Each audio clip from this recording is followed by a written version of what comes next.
Good evening, visitors. Welcome to the Australian War Memorial's last post ceremony. My name is Emily Hiles, and joining us today from the Royal Australian Air Force is Wing Commander Steve Wiedemann. We warmly welcome the family of Sergeant John Manning Maud, whose story will be told shortly. We're honoured to acknowledge His Excellency Mr. Michael Kolodziejewski, Polish Ambassador to Australia, and the Katyn Smolensk Rally and Polish Ex-Servicemen's Association delegation. We welcome the veterans who have served, those that are still serving, and the families that love and support them. We acknowledge the members of RSL and Services Clubs Association, RSL Victoria and RSL Queensland, who are watching the broadcast of this ceremony across Australia.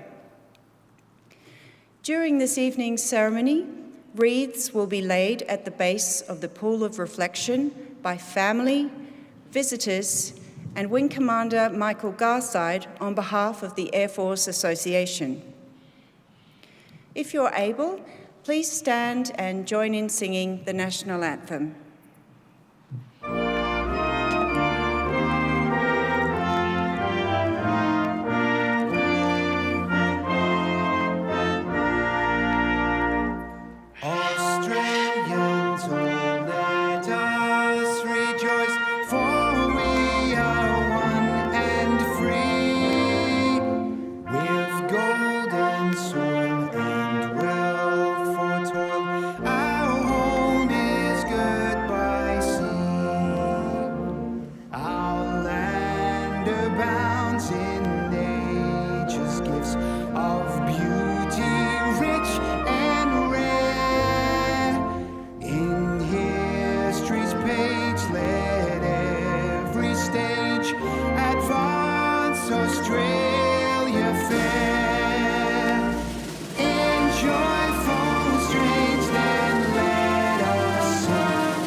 The Australian War Memorial was the vision of Charles Bean, Australia's First World War official historian. Bean landed with the Australian troops on Gallipoli and stayed with them at the front through to the end of the war.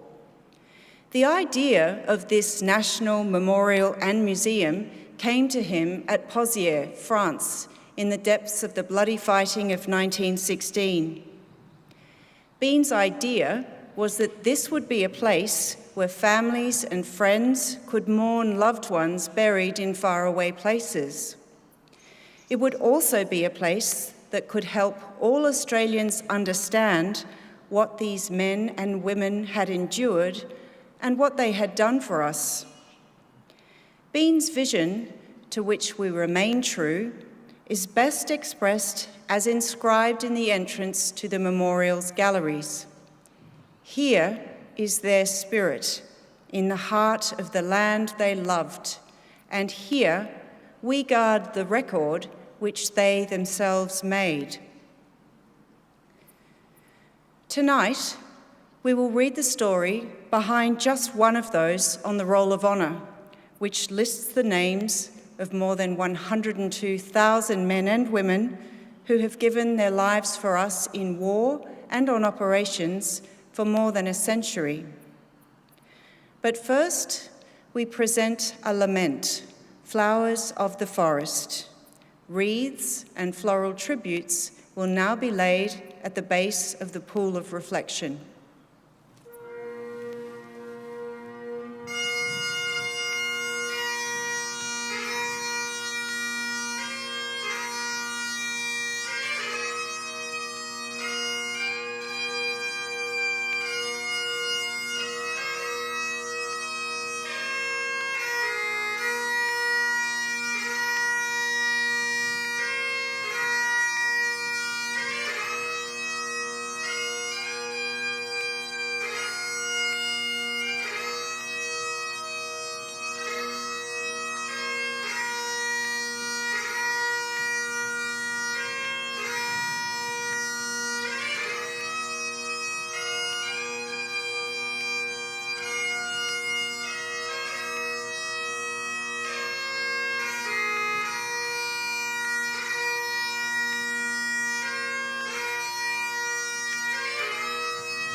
Today we remember and pay tribute to Sergeant John Manning Maud. John Maud was born on the 24th of December 1909 in the Sydney suburb of Enmore, the son of John and Cecilia Maud. Known as Jack, he served a 5-year apprenticeship as a motor trimmer, working on a car upholstery for Ruskin Motor Bodies in Melbourne, while living in the suburb of Caulfield. Maud also served in the Citizen Forces for 7 years, parading part-time with 4th Brigade Artillery. On the 15th of February 1937, Jack Maud enlisted in the Royal Australian Air Force. After attending a recruit drill course, he joined a technical squadron. Given his experience working as a motor trimmer, he mustered as a fabric worker, primarily making and working and preparing parachutes. In February 1939, Maud was posted to No. 12 Squadron Headquarters. Then 2 months later, he was posted to No. 2 Squadron. In May that year, he was promoted to corporal, and in September, he attended a parachute course, passing with special distinction and qualifying as an assistant to the unit. In May 1940, with the Second World War underway, Maud was posted to the Central Flying School in Camden, in New South Wales. The following year, on the 5th of April 1941, he married his sweetheart Ethel in Wagga Wagga. A daughter Cecilia was later born to the couple. By the time that Maud was promoted to sergeant in February 1942, he was serving at the No. 10 Elementary Flying Training School at Temora in New South Wales. No. 10 EFTS was one of 12 RAF pilot training units that had operated during the Second World War, providing introductory flight instruction to new pilots as part of Australia's contribution to the Empire Air Training Scheme. In March, he was posted to No. 5 Flying Training School in Uranquinty, New South Wales, one of 8 flying training units providing intermediate and advanced flying instruction to new pilots. Finally, towards the end of the month, Maud was posted to No. 14 Aircraft Repair Depot, the largest aircraft service and repair base in the Northern Territory. At its peak of operations, more than 6,000 service personnel were assigned to the depot at Gorey, which was responsible for the overhaul and maintenance of a wide variety of combat aircraft, including Hudsons, Beaufords, Mitchells, Spitfires, Mosquitoes, Vengeances and Liberators. On the 4th of July 1944, John Maud took his own life. A court of inquiry found that he had died of acute cyanide poisoning. Ethel reportedly had difficulty accepting that her husband had taken his own life. Long after Ethel had remarried, family members recalled stories about John being the victim of poisonous substances at the aircraft depot at Gorey. John Maud was 34 years old. Today, his remains lie buried at the Adelaide River War Cemetery. His name is listed on the Roll of Honour on my left, among more than 40,000 Australians who died while serving in the Second World War. A photograph of Sergeant John Maud is displayed beside the pool of reflection. This is but one of many stories of service and sacrifice told here at the Australian War Memorial.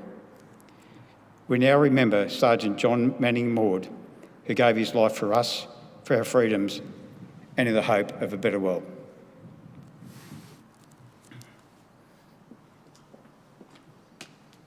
Please stand for the reading of the Ode and the sounding of the last post.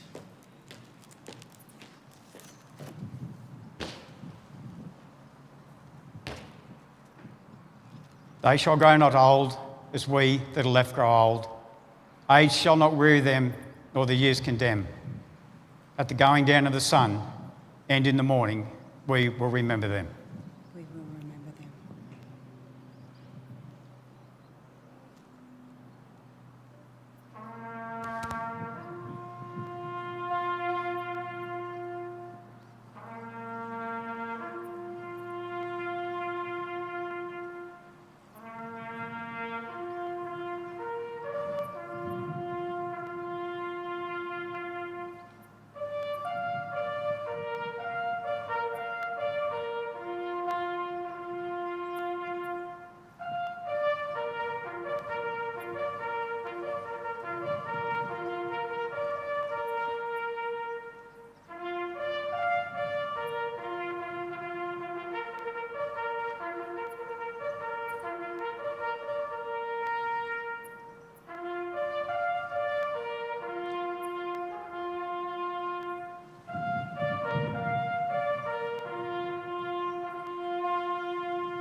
lest we forget.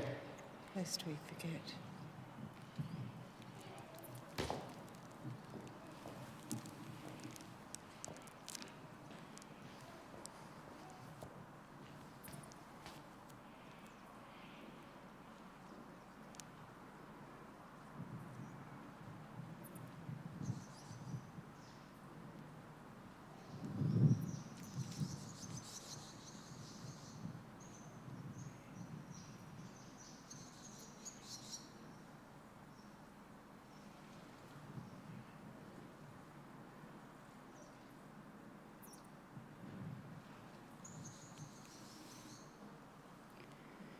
We leave you this evening with the words of the memorial's founder, Charles Bean. Many a man lying out there at Pozières or in the low scrub at Gallipoli, with his poor, tired senses barely working through the fever of his brain, has thought in his last moments, well, it's over. But in Australia, they will be proud of this. Ladies and gentlemen, that concludes the last post ceremony. On behalf of the Director and staff, thank you for visiting the Australian War Memorial today and for your continued support of the Memorial's development project. We wish you all a very pleasant evening.